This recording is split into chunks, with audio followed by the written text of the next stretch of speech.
Good to go? Yeah. Okay, good evening, everyone. Rabbi Jacobson here. I welcome you all, as well as the online audience. We are now in the beloved month of Elul. In the Hebrew calendar, some of you may know, is a lunar calendar, which means it follows the lunar cycle, which is approximately 30 days, a little shorter than the solar cycle. And each new moon brings on a new month. The word in Hebrew for a month is chodesh, which is the same word in Hebrew for chidush, chodesh, something new, Rosh Chodesh. So a month actually means newness, renewal. And each month has its own particular energy, its own particular sign, its own particular vibes. So though we mortals and people who have limited vision cannot always see, or can rarely see behind the curtain, the energies that are flowing around us, just like we do not see subatomic particles and molecules, atoms and molecules. And we also don't necessarily see or sense the energy within each of us. Some people pick up vibes well. There's a thing called intuition. Some say women have it more than men, like that little cartoon where a woman asks a man, "What do you think about women's intuition?" He says he thinks it's a bunch of rubbish. And she says, "How did I know you're going to say that?" You know. So intuition, some of us have more intuitive than others. And we can pick up and sense the vibes, body language, especially often children who've grown up in very hostile homes, in homes that were always dangerous, are particularly acutely sensitive and have their antennae up. But nevertheless, most of us, and most of the time, are unable to always pick up the energies around us. And what we are focused on, and we are seduced by, the sensory stimulation, which is the externals that affect us. Things we see, we hear, we taste, touch, and smell. That's why we can be manipulated. We can be fooled. The energy of something can be one way, but it can be misrepresented in another way. If the package is right and it appeals to you, you can be sold a good bill of goods. As they say, packaging is everything. And then they say, don't judge a book by its cover. You can figure that one out. So we, if we're wise people, we understand this blind spot, and we understand that we understand very little, and that what we are often stimulated by and what affects us is not necessarily what's truly happening. So the Torah, its main focus is to teach us to become attuned and more sensitive to these energies, both the energy of other people and the energy of the time in which we live, because time is also energy. And thus, back to the month of Elul, this month has this particular unique energy that is renewed and begins on the first day of the month of the new moon. What is the energy of the month of Elul? As I began, it is love. The sign of Elul is Virgo, and in Hebrew, Psula. And the famous acronym, the classic acronym for the word Elul in Hebrew, El is a Hebrew word made up of 4 letters. Aleph, Lamed, Vav, Lamed. So it's an acronym for the 4 words. Ani l'daidi v'daidi li. So Aleph is Ani, I. L'daidi, to my beloved, is the Lamed. The Vav is v'daidi, and my beloved. Li, to me. Which is a verse in the book of Song of Songs. A beautiful verse that describes what love is in 4 words. It's a reciprocal relationship. It's a partnership. It's a mirror image. All that is contained and much more in those 4 words. I am to my beloved and my beloved is to me. That means both have to initiate. Sometimes I initiate and sometimes my beloved initiates. And it becomes one fusion in one word called Elul. Now why is Elul named thus in this fashion? Why of all months is this the month that has this partnership, this relationship of I am to my beloved and my beloved is to me? So one of the primary reasons is because historically, this is also a month when Moses was on Mount Sinai, 3,320 years ago, where after receiving the tablets, the 10 Commandments, and coming down from the mountain 40 days later, the Torah tells us that he broke those tablets because he saw that the Jewish people had built a golden calf. And then he marched back right up on the mountain, second time, to beseech God and ask for forgiveness for the people. And he spent another 40 days, so that's total for 80 days, and he was not successful. And then he went up a third time, and the third time he went up was Rosh Hashanah. And this month, concluding 40 days later, will be Yom Kippur. So this month is a beginning of a period that will conclude with Yom Kippur, the holiest day of the year. Moses essentially was successful in re-establishing the relationship with God. And therefore the month is a month of love. It's a month of rebuilding after loss, reconciling and reconnecting in the ultimate relationship of love between God and His people. And that becomes a symbol, a macrocosm of the love, a microcosm that each of us has in our lives. So this month, therefore, is not just a nice acronym, it fits to the events that transpired during this month. The ability to reconnect after betrayal, the ability to rebuild after loss. And this month will lead us into the high holiday season, beginning with Rosh Hashanah, and then followed by Yom Kippur, when Moses returns back down from the mountain with a second set of tablets. So in essence, you can say that because this energy flows during this month, we have the opportunity to tap into something very unique. The power to rebuild, the power to renew ourselves, to rejuvenate ourselves, reconnect, the power to access love in our lives. And I don't think there's anyone here in this room that does not want love. I've never met a person that doesn't want it. There's some people who've given up on it, and some people have been hurt by it. So they may retreat in fear and close themselves up. But it's a basic human need, more than food and drink and even the air we breathe.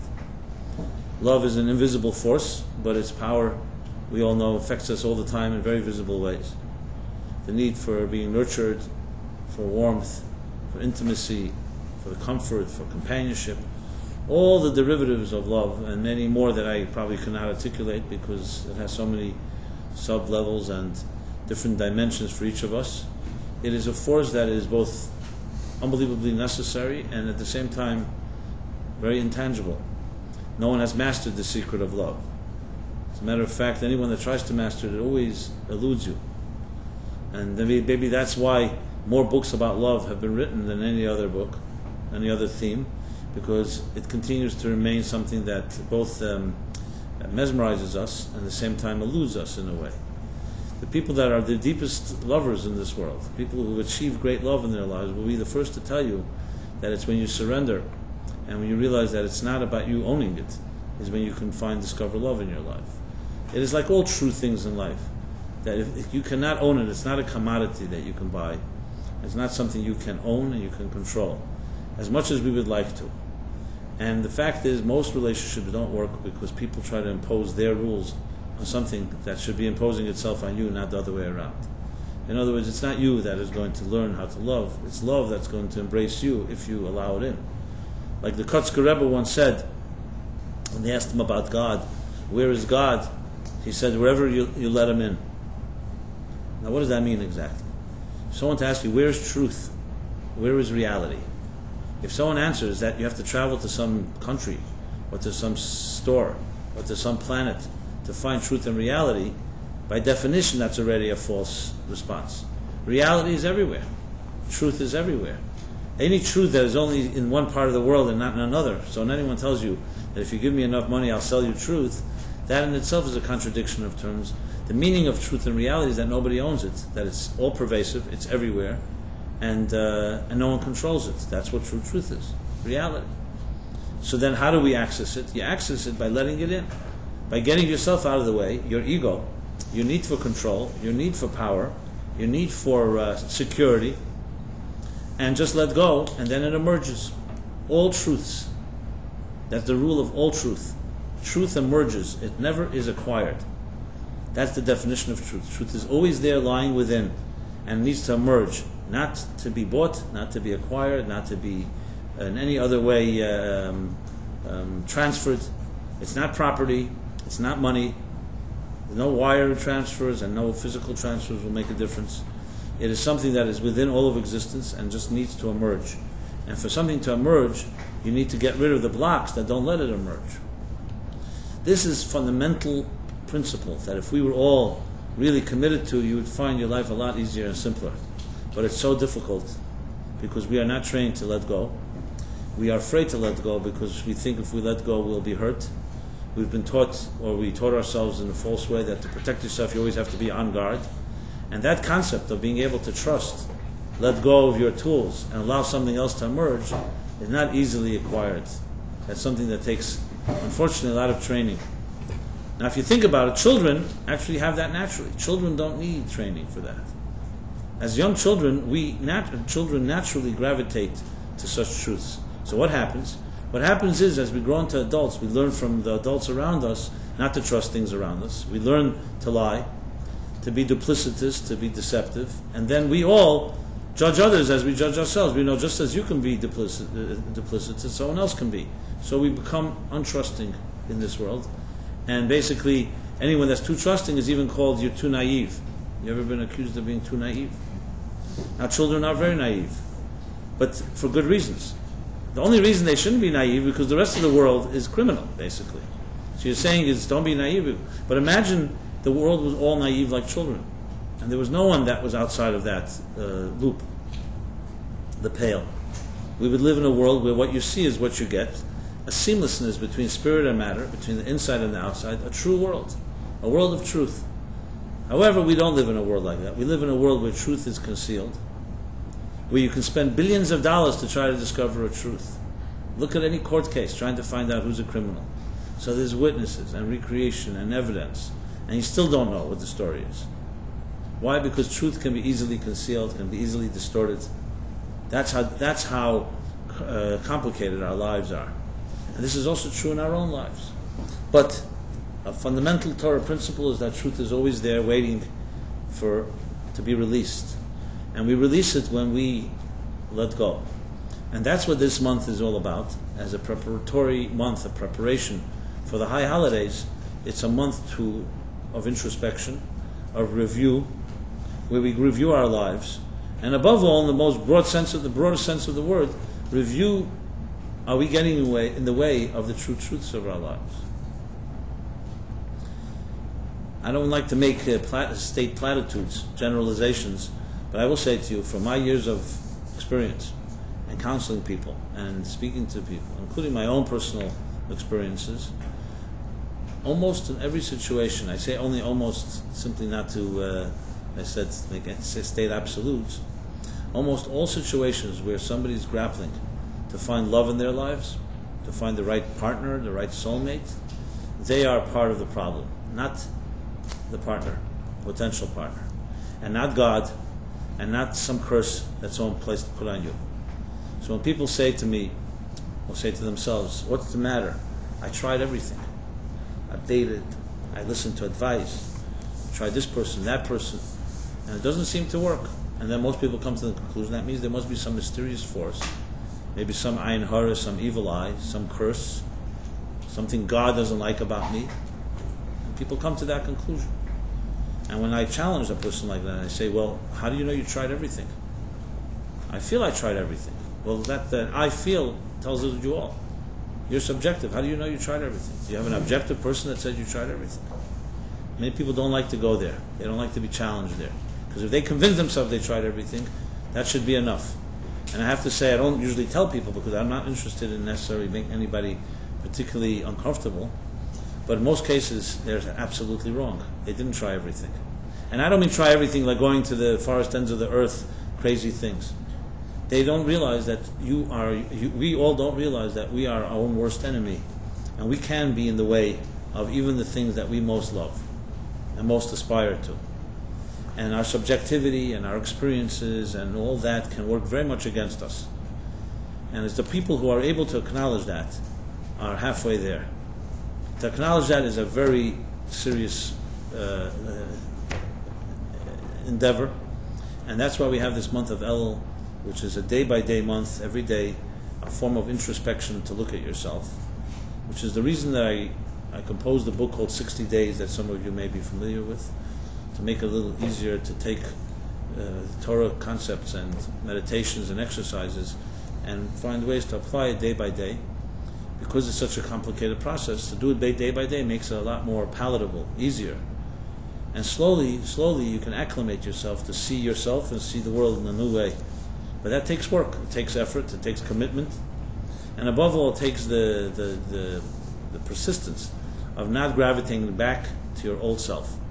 Because that's where we all gravitate back to. There's an expression in the Medrash that says, Zreik chutra la'avira ikra koi.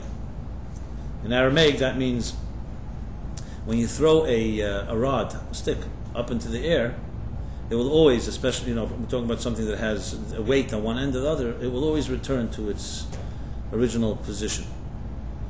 Human beings will gravitate back to our patterns. So it takes effort to change a pattern. So if you think that you stop the effort, you will always go back to where you began.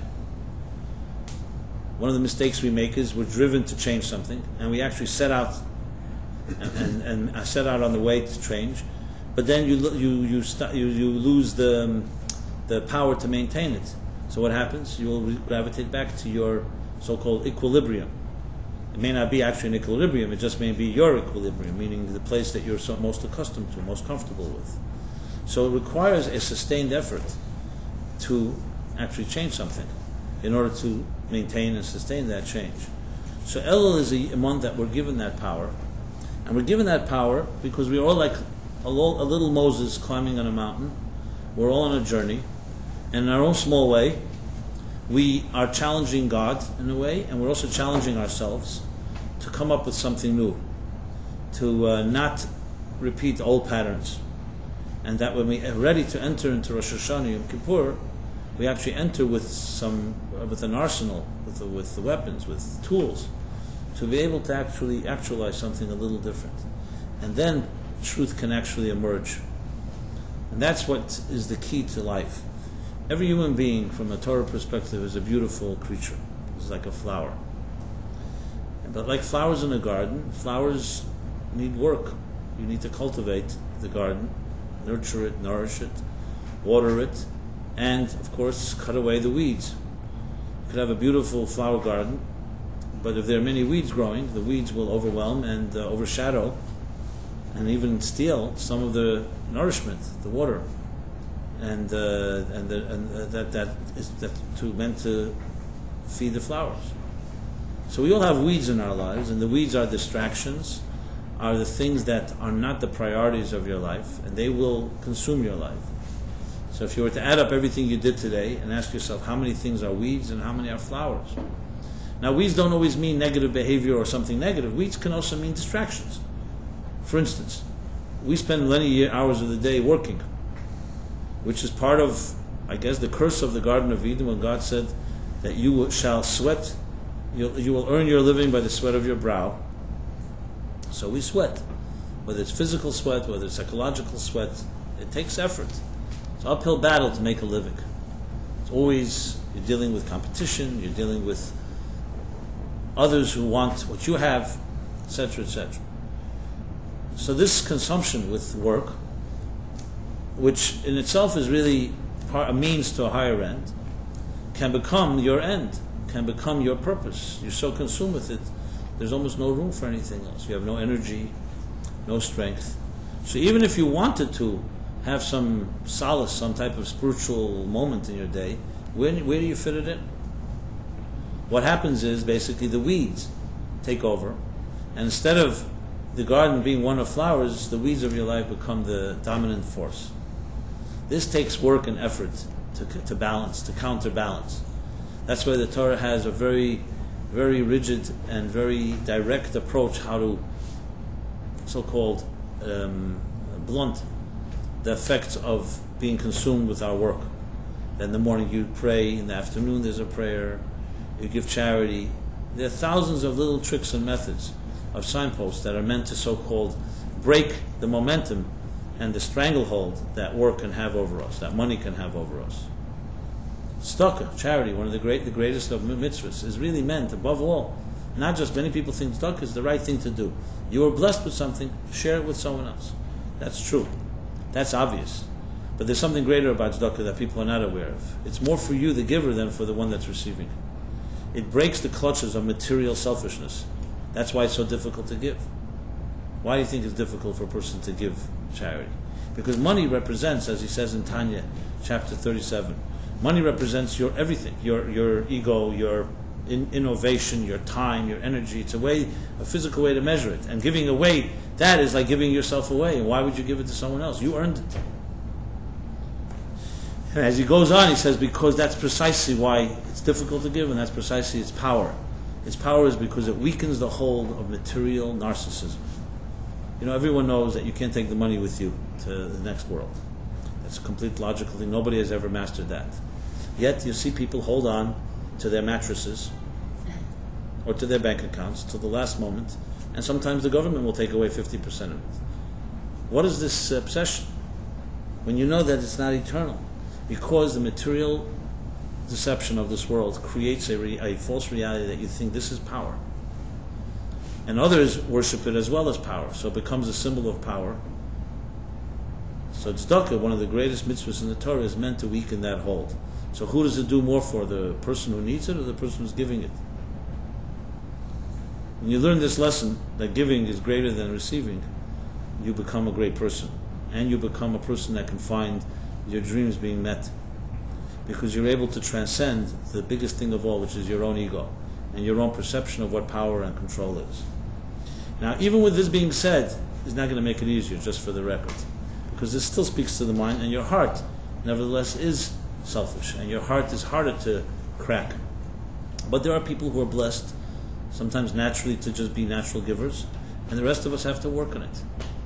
You think you're really going to find love in your life if you don't know how to give? So many people answer me when I answer to that question, they tell me, who says love is about giving? Love is about receiving. I want someone who will give me love. Oh, you want them to give you, but you're not ready to give. You are ready to give enough to be able to get. In other words, it's basically back to a business deal. That's not love, and you'll never find true love that way. Yeah, temporary, perhaps, for mutual convenience, two people can both be takers and givers based on that negotiation, and that agreement. You give me as much, and then I'll give you because you're giving me, and so on and so forth. But how long can that last? That lasts as long as you feel the need. As soon as that's over with, the love is also over with. If it's not worth it, one day you calculate and say, listen, I'm giving a lot more than she's giving me, or I'm giving more than he's giving me. So then you calculate that's not worth it. That at some point there's a deficit, and it's time to go out of this business and start another business. I'm not sure suggesting it's always that quite that technical. But in essence, there is an element of that. Love is about understanding, transcending yourself. Not about getting more and seeing who wins. It's about transcending yourself and reaching a place that's far beyond yourself. And that's what Elul is. Now I know it may not be so popular to say all of this. It would be nicer to say that we become more complete when we feel our self-interest is being served. But I will tell you, the ultimate self-interest should be one that recognizes that the greatest self-interest is fulfilled and realized when you're able to get out of yourself. That's when you truly become the real you. What I mean by that is the real you does not have to be a narrow-minded hoarder who just controls things by owning it and holding on to it. The greatest of people that learn to give don't become annihilated through giving. They become great people through giving. In a way, you find your real self in that sense, instead of the false self. So as long as you aren't able to go there, you still have a self, but that self can be a very distorted one. It can be even not the real you. So the Torah states that every one of us has inner beauty and waiting to be released, to be freed, but it's up to you and to me to allow it to be free. No one can do it but you. Good friends, a mentor, teachers, books can help bring it to your attention. They can help inspire, they can hold your hand, they can help illuminate certain blind spots, but ultimately it comes down to yourself. And what's at stake is really you. your identity, your inner self. How would anyone like to wake up one day, 80 or 90 years old, and say, I never realized who I really am? Spend your life pursuing all kinds of things that you thought that was you, and you come to discover that had nothing to do with the real you. Not a very comfortable realization. As a matter of fact, most people will not even acknowledge it, so therefore they're never going to have that pain because they couldn't accept such a statement. This is too much. But thank God we're not at a point where it's all hopeless. You're all young people in this room with a bright future ahead of you. So El comes to tell us all that there's a lot of hope. And just as Moses on the mountain was able to ignite a spark of hope and achieved it on Yom Kippur, we too have the same opportunity. That nothing is lost. And even if old patterns hold you trapped, you always have the ability to break through. And we all can break the clutches, weaken the clutches and the chains that keep us down. And above all, that chain is our own self-interest, our own ego, and above all, our own investment in accepting, believing that we have it all figured out. That the way you see it is the way absolutely it is. As long as you hold on to that, you might as well not be able to ever really experience something new, because you don't let it in, and you don't let it emerge. So, as part of this preparation for the high holidays, that is El, and you can see from this that the experience of this period in time is a deeply personal one. One of the reasons I put so much focus and energy in writing the book 60 Days, and in general in these classes, and most of the programs that I have the honor to be part of, is precisely because, one of the reasons, is because I see the unbelievable void and vacuum, emptiness, that exists in so many of our lives. And what I mean by that is not just our own personal pain and journey and search, but particularly, speaking from a Jewish perspective, imagine you saw that a person around you, a friend of yours, was struggling with something, but all the answers to their struggles was right there near them, lying like a treasure in a treasure chest. But the chest is locked, and the person has control over it, but they don't even know they have the treasure there. It's one of the saddest things to see. It's like a bird that has wings and doesn't know how to fly. I see this all the time. Now, we're living in New York here. There's a few million Jews. Now, Rosh Hashanah and Yom Kippur are coming. Now, there are many things we look forward to. Some people look forward to a party. Some look forward to a sports event. Some look forward to the World Series, Olympics, to a musical event. I mean, we all have our ways of breaking the monotony of life. Sometimes it may be instant gratification and frivolous entertainment, and sometimes it's something more significant. But we have things we look forward to. There are many things that we look forward to. That is a form of escapism, but nevertheless it's there. How many people do you know that look forward to Rosh Hashanah and Yom Kippur? Now let me explain what I mean. Some will say, well, many people look forward. Even observant Jews, and I grew up in that world, so I know it quite well. To say look forward, I wouldn't say that's the right word. The word is, it's part of their life. So just like there's a Thanksgiving coming, or there's a New Year's coming, and there's a Labor Day, there's also a high holiday. It's part and parcel of a traditional life. And anyone who's grown up with it, Rosh Hashanah and Yom Kippur is not an option in a sense, because it's so much part of your habit. Looking forward? No, it's more of a habit. It's part of my life. And that's what I do. Some will say I have a positive experience, some will say I have a neutral experience, and some will say I have a negative experience. Looking forward to something means that you feel that this thing is going to do something for you that nothing else can do. So if you can show me someone that has that approach with Rosh Hashanah and Yom Kippur, I would love to meet that person. But let me also qualify it, because the paradox is this: many of us have that feeling. We'd love to be able to look forward. We hear that Rosh Hashanah and Yom Kippur are such powerful days. It's part of the literature, it's part of our tradition. You see, in the United States, as assimilated as this country is, still many, many Jews will go Rosh Hashanah and Yom Kippur, especially certain prayers, Kol Nidre and so on. It's in the consciousness, even of the most secular or unaffiliated. Not everyone. Unfortunately, even those numbers are also going down. But still, relatively speaking, there are the once a year shul goers who will find something Rosh Hashanah Yom Kippur. Why, we will discuss a little later. But it's there. Many of us would say, yeah, we hear these are momentous days, called days of awe, days when the destiny of your life and the life of the world, the universe, is determined. So when you hear all of that, yeah, you'd love to anticipate and say, wow, this is something special to look forward to. So why was I saying before people don't look? Because what happens is the letdown is equally powerful. Then, the day comes, Rosh Hashanah Yom Kippur come. You find yourself a synagogue or you don't. Some just to do it out of so-called responsibility, mechanically or habit, as I said. And that whole anticipation of what is expected is usually not lived up to. That's where the real dilemma is.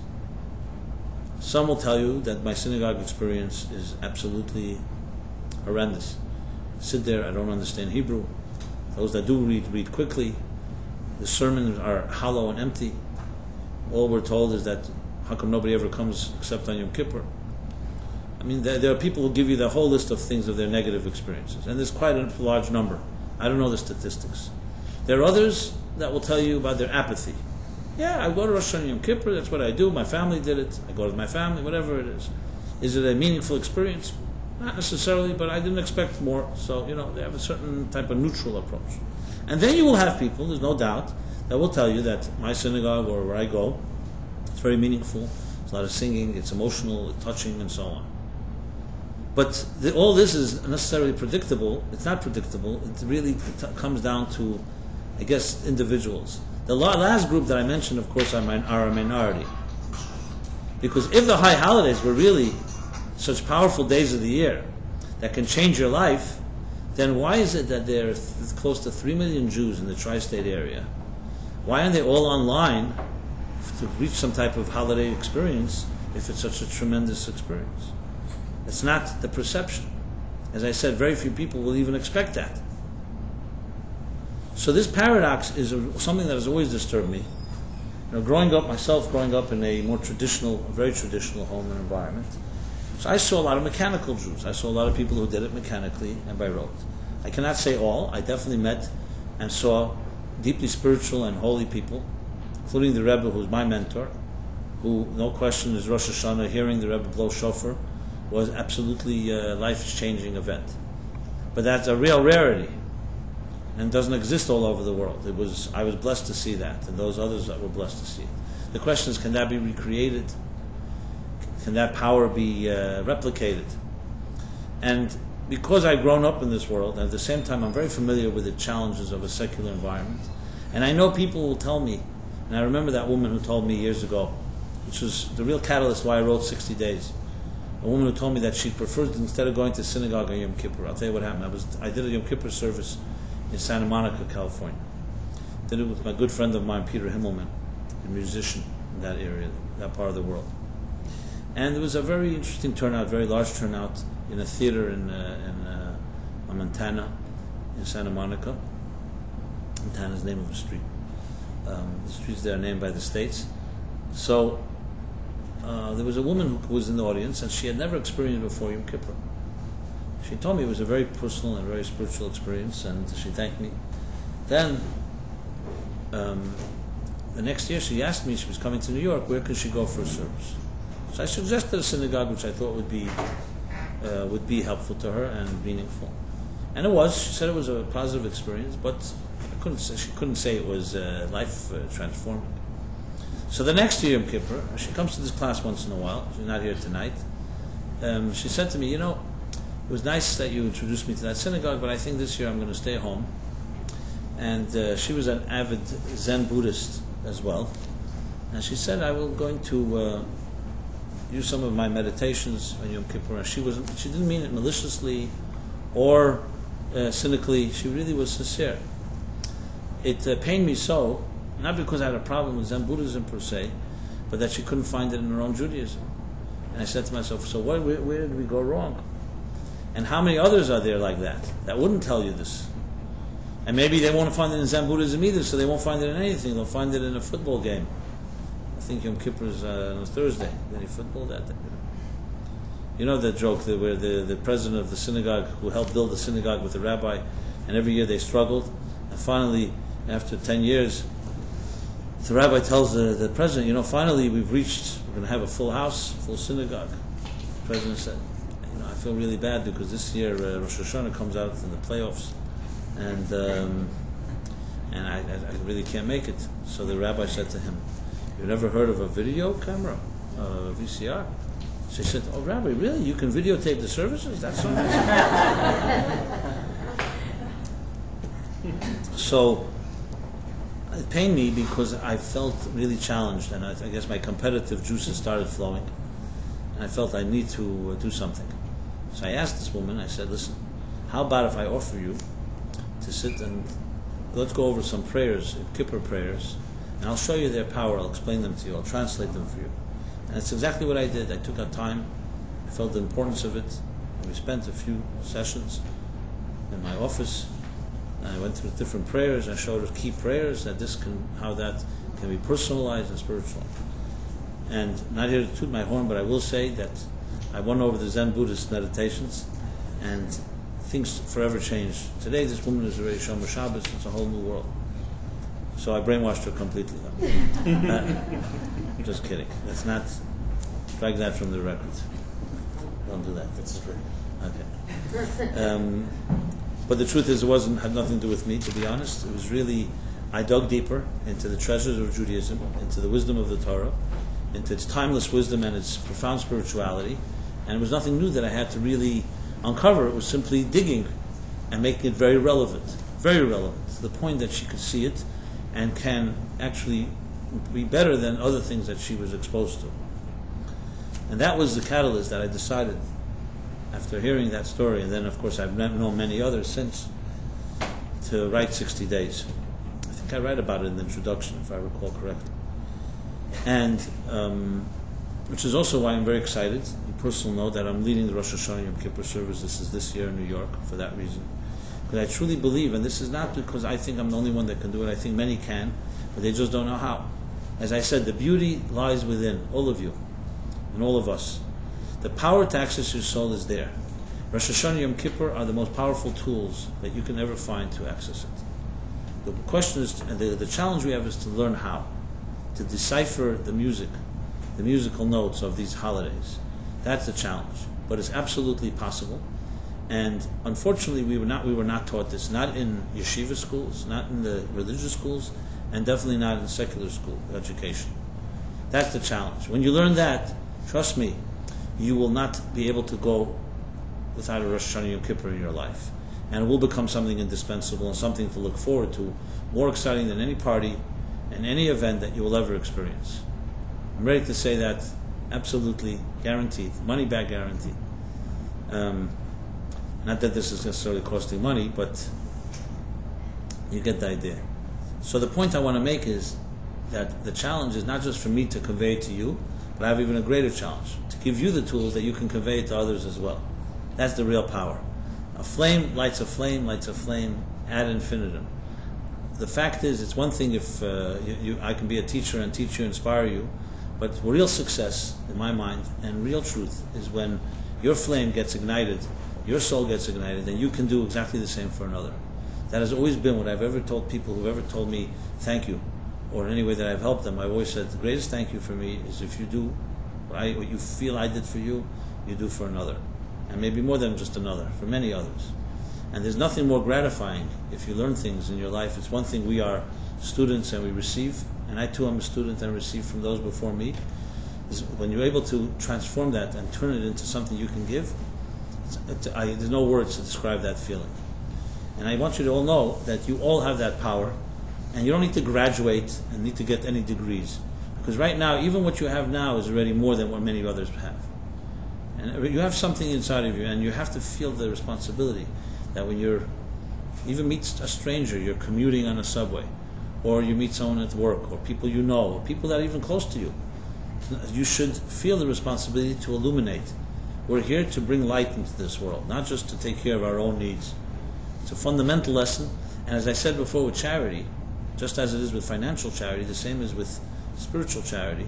When you give, it does more for you than it does for the people who receive from you. as my own giving has done for me, perhaps more than it has done for anyone here. So in that context, I think this month of Elul, and as we prepare for the high holidays, is an excellent time to look at what are these tools. And as I said, not just for us. You know, in New York as a city, you stick a fork in any street, you're going to come up with 1,000 Jews. I'm not suggesting anyone do that exactly. Not a pitchfork. How does that feel? Not so good? Okay. A spoon, okay? You get it. It's only a metaphor. You understand? I didn't mean it in a literal sense. Okay. Yeah. Okay. A wooden spoon. You get the idea. And I feel sometimes Leonard Cohen sings that first we take Manhattan, and then we take Berlin. The area where actually we're doing the high holiday services, today it's called East Village, but it used to be called Little Germany. So I was thinking about his song, Manhattan and Berlin, Little Germany, that's what it was called, Klein Deutschland. It was a German community down there. And the building that we're beginning to move into, renovating, Meaning for Life Center, MLC at 6th is what we're calling it, is a building that was once a church. It's called the St. Mark's Evangelical Lutheran Church. It was the central church of this German colony, of Little Germany. And sadly, in 1904, there was in June 1904, the church had an outing, and they commissioned a steamship called the General Slocum. You can Google it tonight, and you'll check it out. Those of you listening, you can do it right now in a split screen. Okay. We're using technology here. I don't think they call it split screens. In another window. That's the way they call it, windows. So, in 1904, they took them out, and tragically, something happened on East River. The boat caught on fire. And close to 1,200 men, women, and children, mostly women and children, perished in that night. It was actually the greatest tragedy of loss of life in New York before September 11th. You know, since September 11th is tonight, right? So I guess, not that it's a great yichus, you know, some great blessing, but it's interesting to mention. And there's actually on the building, there's a plaque that honors this loss. And I was recently asked by a reporter who was covering the story, and he said to me, you know, how do you feel about that? So I said, look, the loss of life, no matter whose life it is, Jew or non-Jew, it doesn't matter whether it's a church or not a church, is the loss of God's creatures, God's children. And in a way, it's, I don't know, or the redemption, I don't know if that's the right word, but in a way there are sparks that need to be redeemed here, because these men, women, and children still, like I guess their ghosts or their spirits still hover there.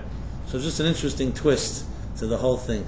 So I thought of the first we take Manhattan, then we take Berlin idea. You have to share this with any of the people, any Germans you may know. You know, we'll do it slowly and in a peaceful way. But the point is that I really feel deeply challenged on a serious note to do something about this, to actually create a little revolution.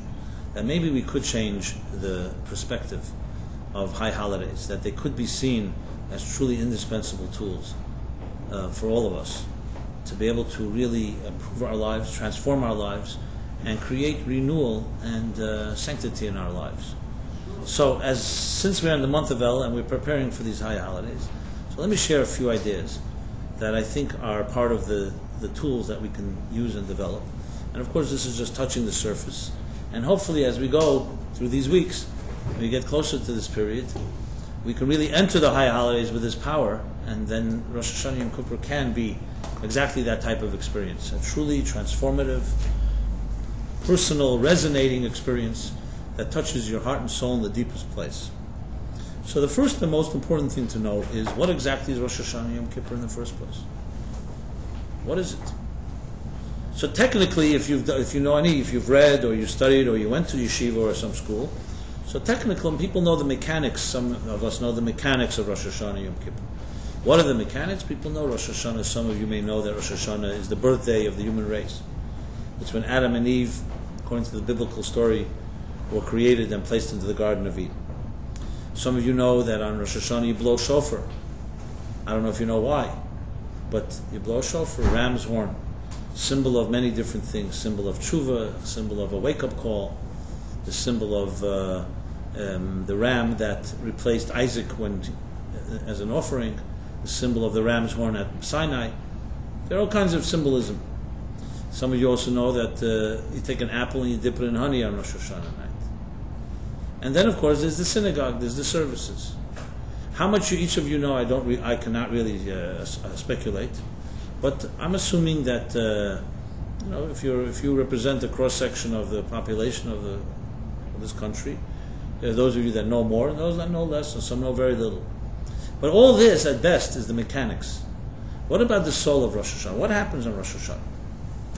What happens that day, that night, that doesn't happen today? And that I can guarantee you that very few people know. How do I know that? Because I was one of them. I grew up in a very, as I said, traditional home and environment. And though I had studied and learned the mechanics of Judaism, but the soul of Judaism and the soul of Rosh Hashanah, yeah, I knew. My father would take me to synagogue every year, and I usually sat near him.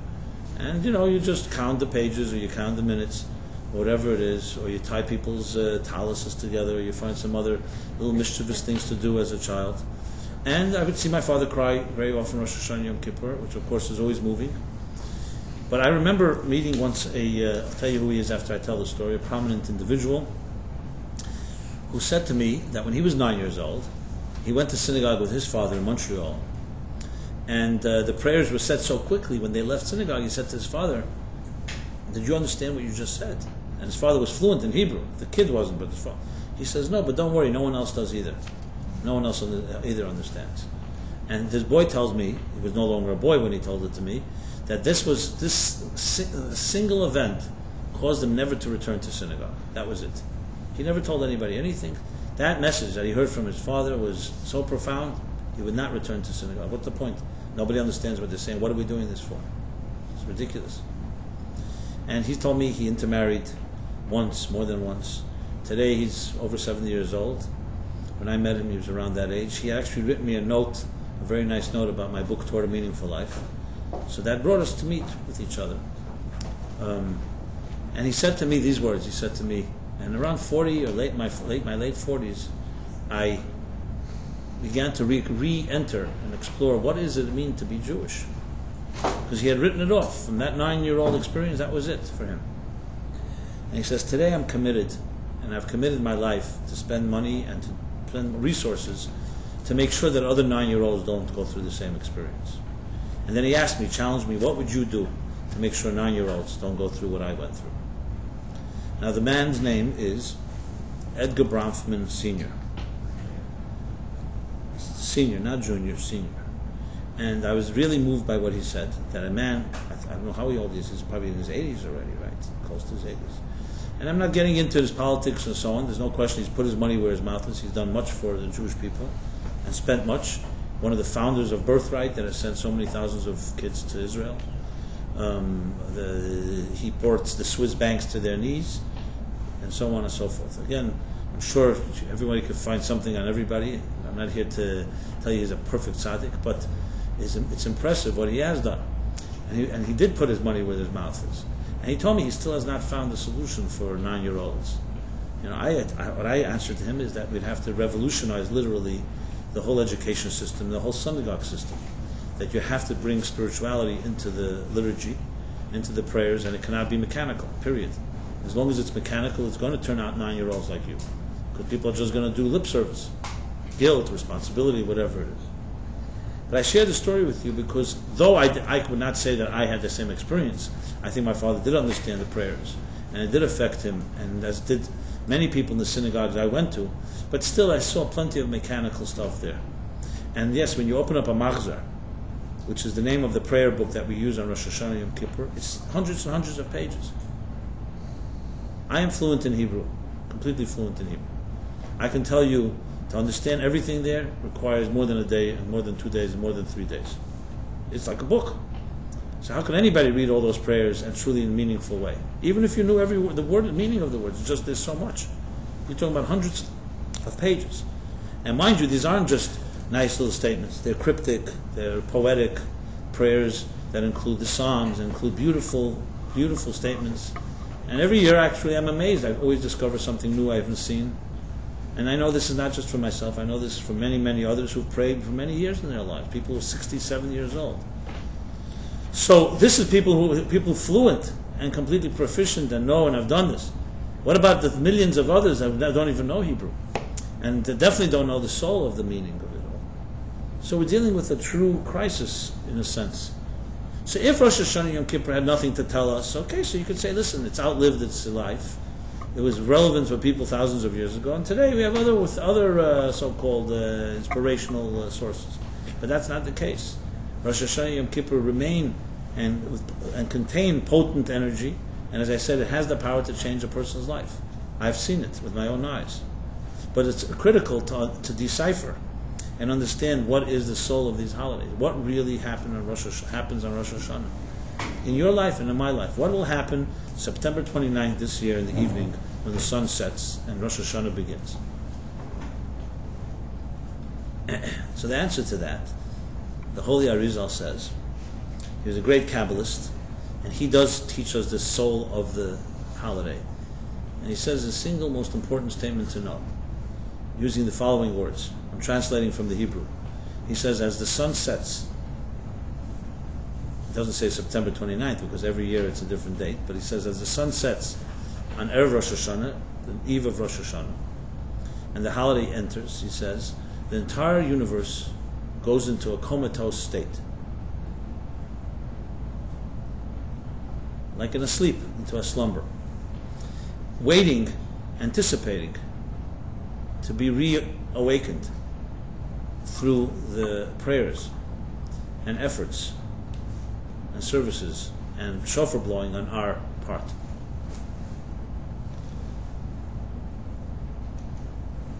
In the words of one of his students, or students of students, called the Alter Rebbe Rav Shneir Zalman of the Yad in Tanya, he uses the following words. And he says, if you want to look it up, it's a fourth section in Tanya, chapter 14.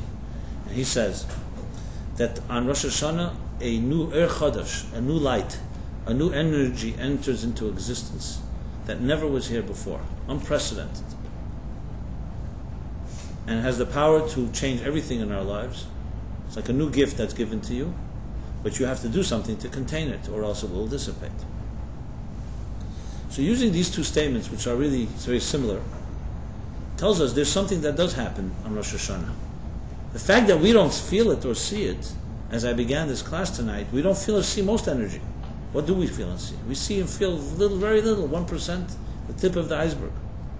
Even within yourself, how much do you really know of yourself? Forget about what you feel and see inside of me or other people. How much are you really sensitive to your own needs? So yes, you're sensitive to your physical needs. You know when you're hungry and when you're tired. You're sensitive to your so-called surface level needs. But your deeper internal needs, your spiritual needs, your psychological needs, emotional needs, if we were so in touch with it, there'd be no therapy. And so we know we can spend your entire lifetime digging to figure out what you really need. This is just yourself. Forget about the energies all around you. So it shouldn't surprise anyone that we don't feel what's going on in the night of Rosh Hashanah. But when you read this, and it's not just meant to be a meditation, and you put yourself in that place, that mindset, whether you'll actually feel it or not, you may. But one thing is for sure, if you get yourself out of the way, that energy will enter into your life. So Rosh Hashanah is not some type of another day in the year. It is, and when we say it's a new year, it's not just like January 1st, the new year. January 1st. What is January 1st? What happens on January 1st? It's a party time. That's what about it. Some people make resolutions. They say most dietary food sells out for the first few weeks after January 1st because of the resolution to lose weight. By the time President's Day comes, all that is usually over. Sometimes earlier. It's a time for sales and other things, off of work, vacation time. So many people say, okay, Rosh Hashanah is the Jewish New Year. So something like that, except maybe, okay, it's a little Jewish. Even though Macy's doesn't have a sale, I think on Rosh Hashanah sale, something like that. But that's all looking at the surface level. What happens on Rosh Hashanah is there's a true renewal taking place in existence on a cosmic level, on a personal level, in your soul. Not just the strength that you had the day before, but something new enters into your life. You attune yourself to that through the mindset, as I said, through being in an environment where others feel that, and you'll see that real change will happen. As I mentioned earlier, I had the privilege and honor to be lifted on the wings of a tzaddik who would blow shofar on Rosh Hashanah. There's no words to describe the experience, but you saw a person who was able to be in touch with that type of energy, and it did change my life. Not just then, until this day. There are things that I discovered, epiphanies, and I'm not the only one, many, that happened during that moment, because you sensed a certain newness, you sensed the seriousness, you sensed, it's like seeing behind the curtain for a moment. Imagine having a peek into a deeper reality. You never come away the same. Rosh Hashanah has that ability. Now that's a big statement, because most of us are so consumed, and I would say so trapped by our perspectives the day before Rosh Hashanah, to say there'll suddenly be a day that I could see everything differently. I tell you absolutely yes, because it's happening, but you have to be ready for it. If you say to yourself, it's never going to happen, I'm not even interested because I don't have any expectations, you go in with such an attitude, you can rest assured it's not going to happen for you. It's like one rabbi once said, one teacher, one mystic once said, there was a cynic sitting at the table and said, what's all this mumbo jumbo you talk about? And he was referring to a particular spiritual book.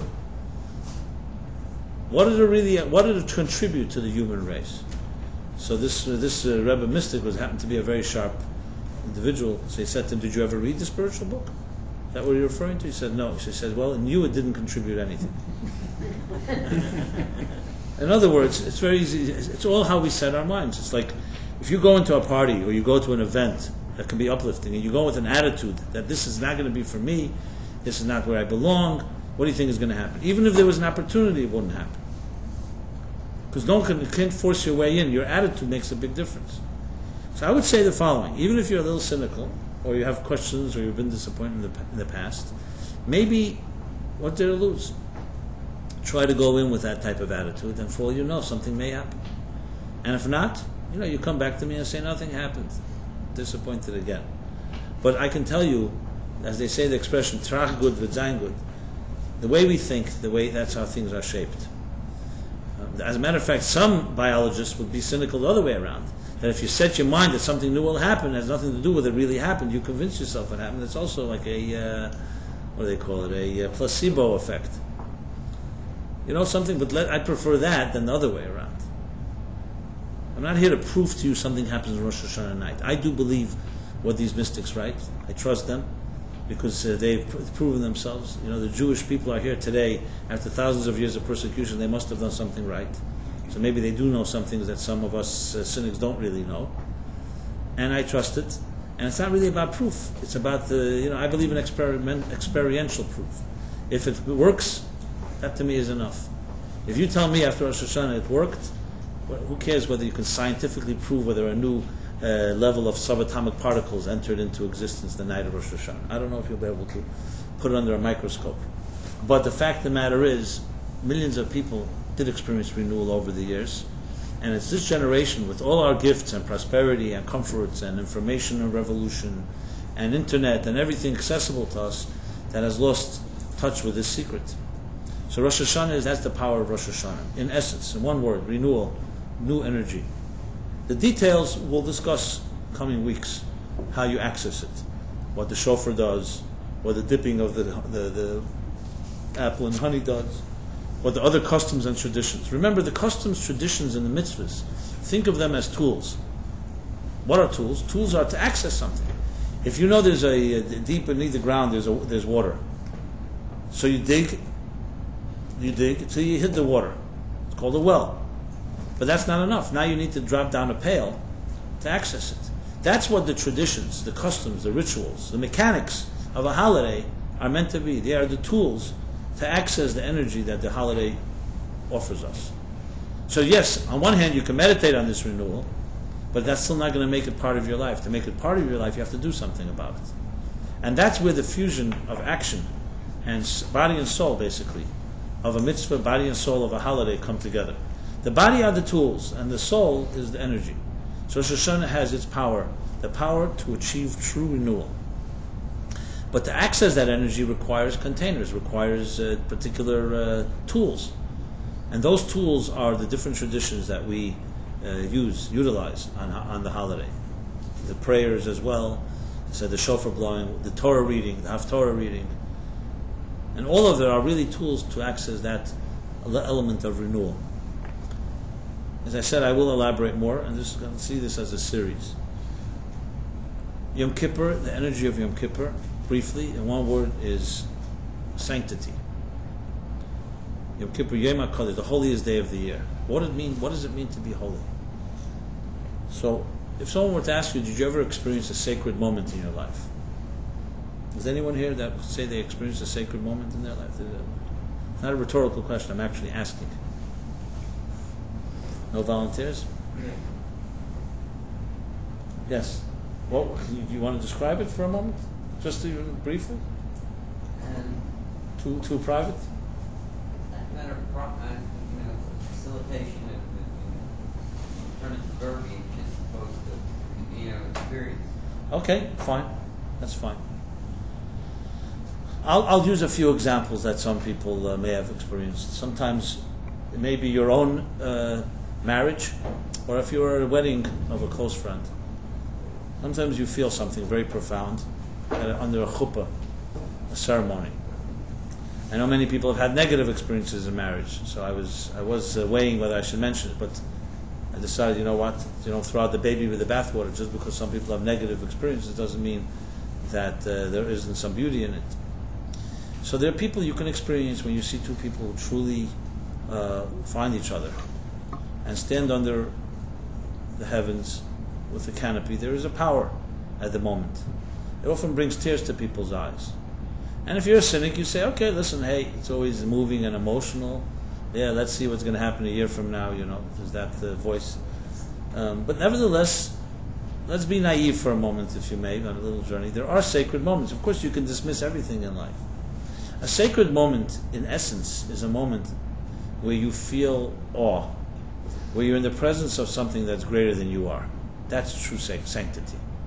If it's not greater than you are, if it's controlled or owned by you, it's not sacred. Then it's you. It's part of your own mundane rituals. So yes, it can be standing above the Grand Canyon or some other wonders of nature, or even seeing the beauty of a blade of grass, or a sunset, or an ocean. These are sacred moments because there's sanctity in the universe. It's anything that lifts you up to a place that's greater than yourself. You could call it a form of transcendence. That's why these days are called days of awe, Rosh Hashanah, Yom Kippur, especially Yom Kippur, because it's going into, which is what happens in Yom Kippur, the Holy of Holies. It should elicit a sense of awe. Now, this is not about annihilating your identity or your individuality. As anyone who's ever been in awe of something really great and beautiful knows, you become uplifted by it, not diminished. But precisely because it's greater than you, it lifts you to its place instead of you bringing it down to your place. So Yom Kippur is a day of sanctity where we try to, as much as possible, disconnect from the material connections of our lives. That's why we don't eat, and we don't indulge in any type of physical pleasures. And most of the day we try to spend in a cocoon, in an insulated environment of prayer, of covered in white, angelic. Only once a year. That's not meant to be all year, but once a year to be lifted to a place as high as you can get. And it's an entire day with 5 prayers that signify the 5 levels of the soul, all the way into the essence of one soul. As I said, I'm only giving headlines here, just general points. I'll elaborate more as we next week and coming weeks. So Yom Kippur also something extraordinary happens. The extraordinary thing is there is a new dimension that enters into reality. It's a power that has the power to reach into your essence. When you feel your essence touched, that's a sacred moment. And there are moments that all of us have. Some people have it even when they listen to certain music. I don't know if it's the essence, but it's deeper than what you usually experience. Things that can transport you to another time and place, things that touch you in the place when you were a child. It could be a memory, a beautiful memory. Things that transcend the here and now and the superficiality of most of the outer layers of life. And Yom Kippur is in a day where all that comes in a concentrated form. Can you experience it throughout the year? Yes, you can, but not to the extent that you can in Yom Kippur. And here too, your mindset is critical. You know this, and you prepare for the day. That's why there's an Erev Yom Kippur, a day before Yom Kippur. And there are 10 days actually before Yom Kippur, starting from Rosh Hashanah. And we have the month of Elul. These are meant to acclimate us, to train us, to be sensitive to this experience. I'll use a simple, very mundane example. If you had to make a presentation, so you are running a business, you're starting a business, you're looking for investors, and a great idea, and suddenly someone tells you, I got an appointment for you with a key person who's interested in some type, your type of initiative, project, and has the money, and it's a once-in-a-lifetime opportunity. How are you going to go about approaching this person? So it's pretty obvious. Everyone knows what they're going to do. You're going to prepare. You're going to work. You're going to work hard and prepare yourself for this meeting. And you'll do research. And you'll make presentations, and you'll test it, and you'll spend plenty of time. And the more time you have, the better it is. Unless somebody is truly reckless or a procrastinator or irresponsible, they're not just going to go in overnight and say, you know what? I'll wait till the night before. I'll prepare. I'll go in. You'll err on the side of caution to be more over-prepared than under-prepared. If it's truly meaningful, of course, investment, and it can make or break it. And this is purely mundane. This is a business. This is money. This has nothing to do with life-transforming experiences. Even though some people think if they made enough money, it's life-transforming. It's another story. So if we don't do the same when it comes to Rosh Hashanah Yom Kippur, the answer is very simple. We don't see it as so momentous. But however, let's say for a moment, whether it's on faith or it's based on my explanation this evening, or other things you may have read, that Rosh Hashanah Yom Kippur actually offer these two gifts. One, a true renewal, something completely new that you never had before. And the second is that the ability to access your essence, the essence of who you truly are. What would you do? Would you prepare less than for the investor, for the venture capitalist? So I will say to you now, we're now in the 10th day of Elul. We have literally 20 days till Rosh Hashanah and 30 days to Yom Kippur. So you have 30 days to prepare.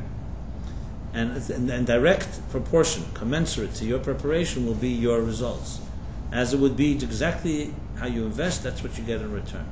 You come in prepared to that VC, he'll know it. He'll see you have the answers. He'll see that you've challenged yourself. He'll see you thought it through, you're thorough. So using that analogy, if that's the case in a simple investment issue, how much more so when we're talking about life, destiny of our lives, which is Rosh Hashanah Yom Kippur. Yet, the fact is, we all have a job tomorrow morning. I'll say, okay, you know what, 10 days. We all know what procrastination is. It means 20 days, that's a lot of time. I could start in a few weeks from now. But your results will be in direct proportion to your own investments. That's not a warning, nor a punishment. It's just cause and effect of life. So Rosh Hashanah Yom Kippur, number one, is you have to understand what they're about. The more you understand their power, the more you will want to prepare, and the more you'll be able to tap into their power. It's as simple as that, my friends. The more I've studied it, the more I learn it, the more powerful it is for me. And when I wrote the book 60 Days, I can tell you I learned things I never knew. And I continue to learn things I don't know. And because of that, yes, the high holidays have a whole new challenge. Now I also have the challenge to make sure to inspire others as well. So it's plenty overwhelming as it is. So I say to all of you, as I said earlier, we are all responsible. We are all shluchim. We are all emissaries, which means as little as you think you may know more. You may know more than a coworker, than a colleague, than a neighbor, than a friend, than a stranger around you, and you are ultimately responsible to share. I think we can create a revolution if everybody here felt that the power of the ripple effect. You know the ripple effect power. It begins with one ripple, but one ripple affects another ripple. How many layers of what they call degrees of separation are there? 66. Okay. So you add that into the equation, and then of course with Facebook, that's that. It really can connect everybody. Now the point here is not necessarily the numbers, but I think it's about a critical mass. Maybe it should be a great challenge for us to be able to change the perception in Manhattan, and then Berlin, in New York, that perhaps the high holidays could be seen as a really transformative something to look forward to. And I don't just mean this in the religious sense. A lot of people say, I'm not a religious person, so why are you trying to teach me about Rosh Hashanah Yom Kippur? I will say, I don't see myself as a religious person, to be very honest. I actually don't even like the word religious and religion. To me, it always smacked of a certain superimposed state. It's like saying, okay, we have a human being, and we have a good human being, and then we have a religious human being. So what is this adjective called religious? Is it good? Is it spiritual? Is it making you more human than you are, or is it some type of superimposed state of being human? To me, the idea of a person connecting to their soul, connecting to reality, connecting to your destiny, and living up to the mission of your life is not some adjective superimposed over human. It's about being the most human you can be. The most you can be. Religion, by definition, means it's a label. Some people are religious, some are not. As I said earlier, I believe that the truth of a human being is within us. So the word religion to me always smacks of that type of so-called another, like almost an additional superimposed state, as opposed to what reality is about. It's about us looking for being real, discovering your inner self. And that, I think, there's no person in Manhattan or in the world that would not like to discover their inner self. So if Rosh Hashanah and Yom Kippur are an opportunity to get there, call yourself religious, don't call yourself religious, it really doesn't matter. This is something that transcends religion, it transcends ritual, it transcends Orthodox, conservative, and reform, and transcends backgrounds and belief systems. It's about discovering the essence of who we are and discovering the ability to renew our lives and not to be trapped by our pasts and by past patterns and behavior and so on and so forth. I think anyone that knows that, would know that, would embrace it. That, I believe, is the challenge of our time. And I put it on the table to myself and to all of you. And this is the reason that I determined to take it upon myself. I have to say there's no question I have allies, and I know others that feel the same way, but it's going to take a lot of persistence because it's an uphill battle to even create the perception that the high holidays is something to look forward to because there's something powerful that can happen in your life. Is going to take a lot of work because people do not accept it. They don't know it that way. It's not part of the vocabulary.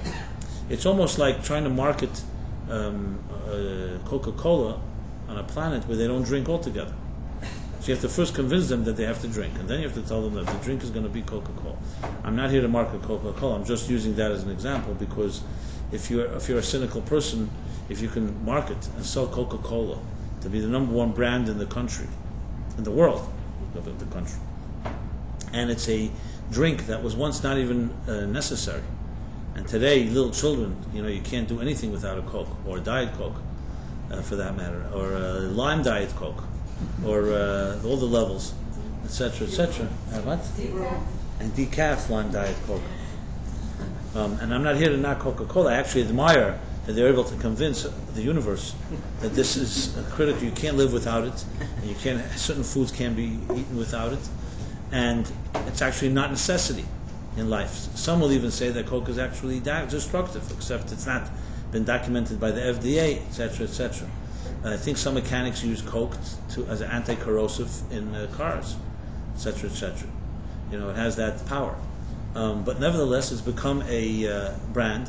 So if you can sell something that's not a necessity, it's not bread, it's not water, it doesn't even really quench your thirst. It's just the illusion of quenching your thirst and actually makes you thirsty. Don't give them that credit. When they started selling it, it wasn't a necessity. They put cocaine in it.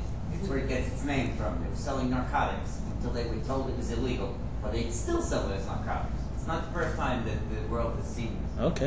Okay.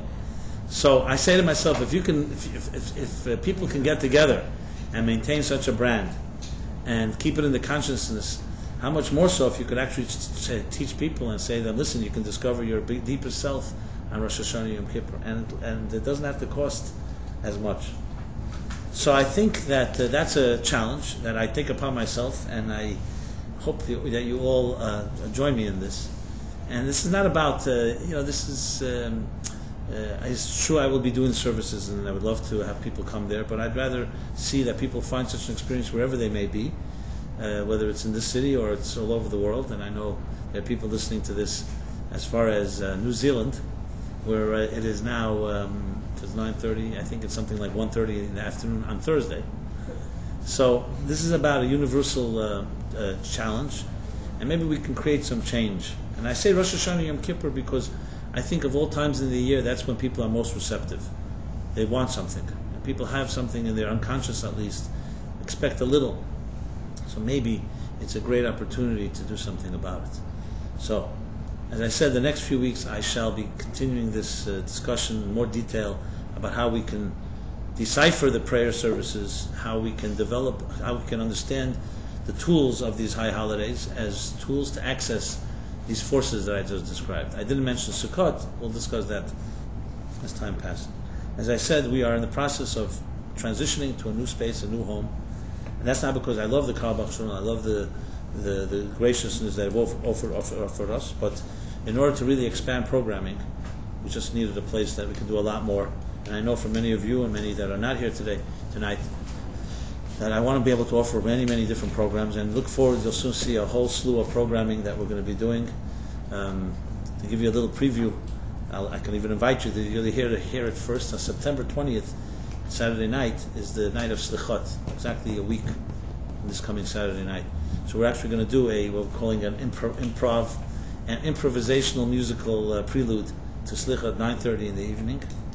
We'll be downtown in the East Village, and there'll be some music and some bands, some new creative talent, and an interesting evening, and I invite you all and welcome you all to that. That'll be like that'll probably be our first program that we'll do there in this space. You can share your friends, you'll hear about it, we'll send out an email about it. You can call our office, and our office will let you know all the information. You have the office number, right? I have one phone. Yeah, that's all. It's on these papers. Now, if anybody doesn't have a telephone, that's another story. So you can always get in touch with myself or Velvel. And look forward to a lot more exciting stuff. There's going to be a Tuesday evening class that same week, the 23rd. I think 20th is Saturday, so 21 to 23rd will be for women only. It's called the Kabbalah of Cooking. And it'll be like a hands-on workshop about the spiritual meaning and the actual foods and so on of the high holidays.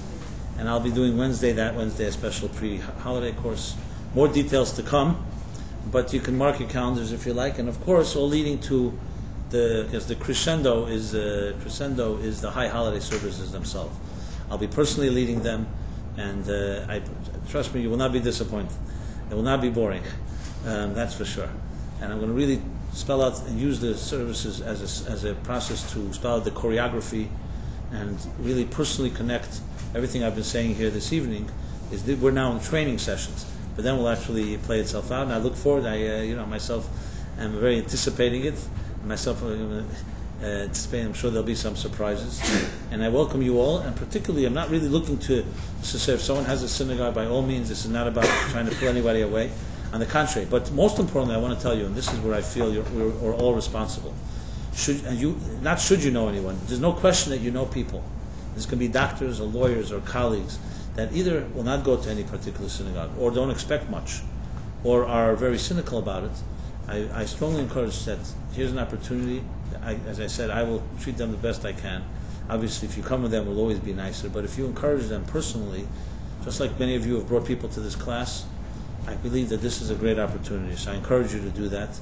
And what more can we say? What greater way to prepare for the new year by helping others prepare for it as well. So we are ready in the month of Elul, so we bless each other with a very blessed year. It should be a year of revealed good in all areas of health and parnasa, livelihood, and above all, love and relationships.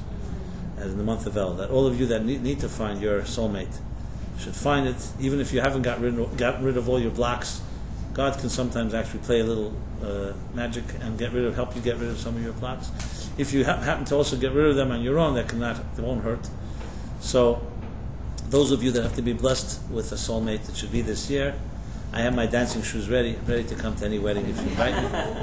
And those of you that are in relationships, may it only grow and be enhanced. And all love should be dynamic, constantly growing. And the nachas and the joy from our children, and the grandchildren, those of us that have grandchildren. And it should be a very blessed year, as I said, we call it B'tev HaNira VaNigla, in a revealed way, not in a concealed way, in a revealed way. But we do have these days to prepare and create the containers for these blessings, which can only amplify all these blessings, because it's like channels. The blessings can come pouring down, but if you don't have the containers, sometimes they can be squandered. So let's create those containers. And the best way, as I said, is to help others in experiencing the high holiday service. I will say one final thing. My Rebbe once said, or our Rebbe, in 1950, when he became a leader, he asked personally, a personal request, that people should try to influence at least 10 men and women to participate in some Rosh Hashanah Yom Kippur experience. I was wondering whether I should present that here, so I'll present it more like a suggestion rather than a commandment. Not that you will listen to my 12. Okay, fine. May it be 12. And if we all do that, I guarantee you that your year will be more blessed than you can imagine. So, everyone have a very good night. I will say just one more announcement. No, because some of you asked me. We created a special website by the high holidays, and we'll also have other calendar. So besides meaningfullife.com, which refers to all of this, but there's a particular website which is easy to remember, NY High Holidays. NY as in New York. NYHighHolidays.com. And please visit it, share it, and may we all look forward to a Rosh Hashanah Yom Kippur that will truly be transformative. I want to say the class was dedicated by a good friend Philip and family in honor of Philip's father's yahrzeit, beloved father Naftali ben Eliyahu. May his neshama have an aliyah. And Philip is very much part of what we're doing. He will also be leading some programs, musical programs, and so on. And if you want to know more about and want to participate in any way in what we're going to be doing, you can speak to me, speak to Velvel at the front. Velvel, wave. Velvel. And we look forward to celebrate together. Everyone have a very good night. Thank you so much.